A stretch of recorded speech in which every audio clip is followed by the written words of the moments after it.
Mr. Saurabh Sarkar, thanks for sparing this time. One of your first interviews after you took charge in SX in the last 6 months. I know it's challenging times. Your first reaction on market regulator SEBI's order passed last evening, because it indeed has some stringent clause put in. Does it make things much more complicated for you going forward? Well, see, firstly, I'm very happy that the renewal has come. I think the clauses are not so stringent, and of course, there are one or two areas where we might need to clarify some issues with the market regulator, and also we need to reassure our investors that things are all okay. But I think broadly we are very happy that the renewal has come. It has sort of obviously erased a lot of issues that might have been there in people's mind.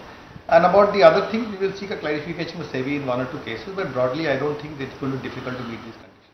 When you say clarifications, if I could just read as the order says, the exchange shall build its net worth undisputed to the level as prescribed in SEBI regulations, which is 100 crore.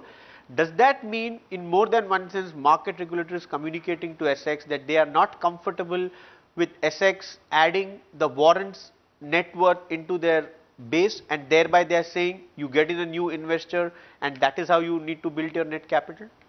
See, we need to bring new investors for other reasons also, but I think, see, at this point of time, if you see what are the issue that might be what you are mentioning is our extinguishing of the warrants of FTI. Now, I think we have followed a regulatory directive. We did not have any choice on this. Our board took this decision after a lot of deliberation, and also accountants and legal opinions were sought and considered and taken into they were recognized.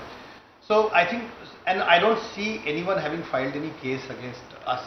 So I do not know why the question of a dispute arises. But Mr. Sarkar, FT has more than once disputed your decision. Yeah, but I don't think they have filed a case. So if they say that they are not happy with this, my only request with them is that I do not have any choice on this matter, and also our board did not have any choice on this matter.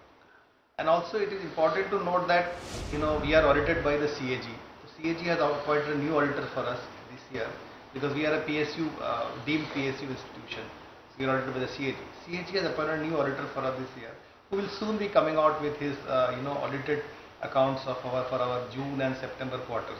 And then I think if the auditor's statement shows our net worth being where we saying it is, I don't see there should be any issues. But of course, we will still write to SEBI and seek their clarification on why they said, what is the exact point here. But Mr. Sarkar, if I could, as per your own statements, as on June end 2014, you claim that it was well more than 100 crores. But surely as we stand, it should be below the 100 crore threshold mark.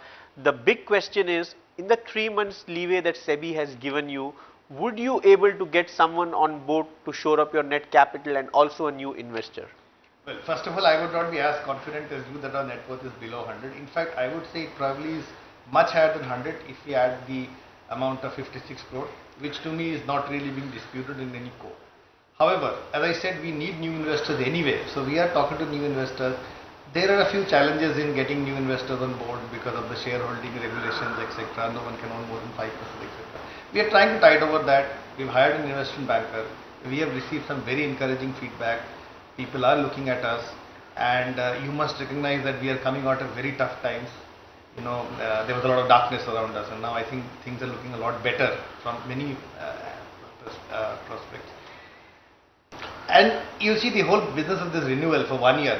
Don't forget, that this is a renewal for 1 year, which is quite a good thing, and I think this will definitely attract investor attention. If I could ask you, in these circumstances, is it also challenging for you to get an investor with just 5% stake being offered? Well, it is indeed challenging, because see, what I feel is that if this was a normal business, which is not such a... See, we respect the fact that the regulator has put these criteria. It is required for organizations which are highly regulated, like banks and stock exchanges. You need to have these shareholding criteria. But it poses a bit of it poses a challenge, because in any other business you can basically go to someone, and we are a small company. It's not, capital requirement is not very high.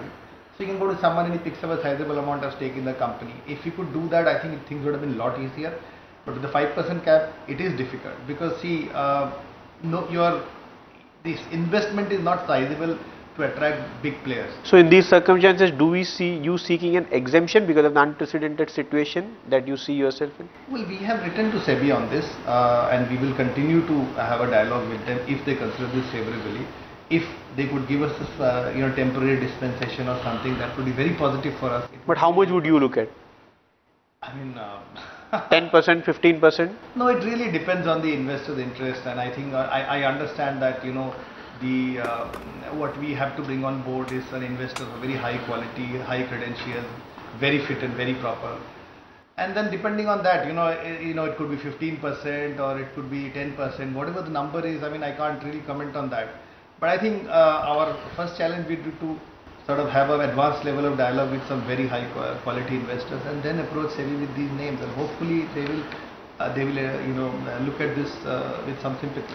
Find us on Facebook at facebook.com/ETNow, and don't forget to click the like button. You can also follow us on Twitter at ETNowLive. To stay updated with all our programming, hit the subscribe button on our YouTube channel by logging on to youtube.com/user/ETNow.